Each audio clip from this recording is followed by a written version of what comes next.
Oi, meninos. Aceitam um pãozinho ou umas frutinhas? Tem laranja, banana. Ops, melhor não, né? Mas o que é isso que contaminou esses alimentos? Vocês já viram isso antes? Onde? Por que será que eles apareceram aí?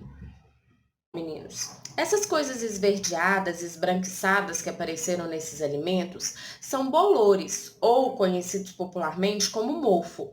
Bom, os mofos ou bolores, eles surgem em alimentos quando eles não são armazenados adequadamente, e eles são um tipo de ser vivo, conhecidos como fungos. Existem vários tipos de fungos. Os bolores são apenas um tipo deles. Agora a gente vai aprender um pouco mais sobre esses fungos e suas características. Vamos lá? Como eu falei com vocês, os fungos são seres vivos e eles podem ser unicelulares, como é o caso das leveduras, ou pluricelulares, como é o caso dos bolores, que vocês viram na imagem anterior, e também dos cogumelos. Sim, os cogumelos são fungos. Muitos de vocês já conhecem os cogumelos porque eles são muito utilizados, alguns deles são muito utilizados na alimentação, não é? Bom, muitas pessoas confundem os fungos com plantas por causa de algumas características desses seres vivos. Assim como as plantas, os fungos não são capazes de se locomover. E quando a gente olha, por exemplo, esses cogumelos aí na imagem, misturados assim à vegetação, eles realmente se parecem com as plantas. Mas, ao contrário das plantas, eles não são capazes de produzir o seu próprio alimento. Bom, mas se eles não produzem o seu próprio alimento, como que eles sobrevivem? O que eles comem? Os fungos eles se alimentam de restos de seres vivos, restos de matéria orgânica, por exemplo, folhas, animais mortos, restos de alimentos. E como ele se alimenta dessa matéria orgânica, ele ajuda na decomposição desses resíduos, o que é muito importante para o meio ambiente. Assim como outros seres que nós já estudamos, os fungos também podem ser benéficos, trazer benefícios para o meio ambiente, para outros seres vivos, ou eles também podem ser ruins, podem causar problemas para outros seres vivos.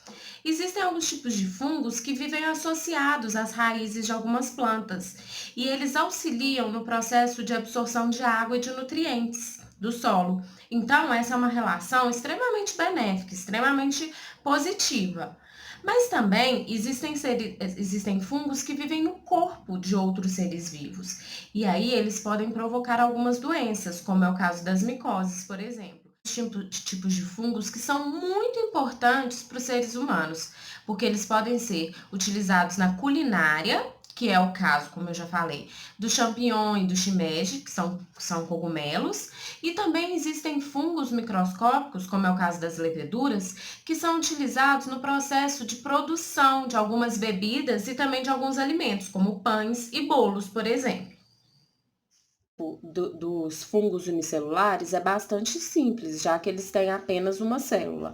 Já os fungos pluricelulares têm um corpo dividido em duas partes.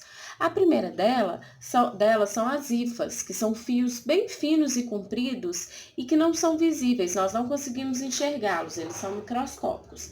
E eles ficam misturados no solo ou dentro dos restos de alimentos ou misturados no meio dos troncos de árvores. Já a parte que nós conseguimos visualizar, a parte que fica externa, que fica acima da superfície, é o corpo de frutificação.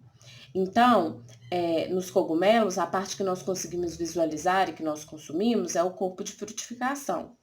Nos bolores, por exemplo, no pão mofado, aquela parte que fica em cima do pão, fica acima da superfície, que nós conseguimos ver, também é o corpo de frutificação.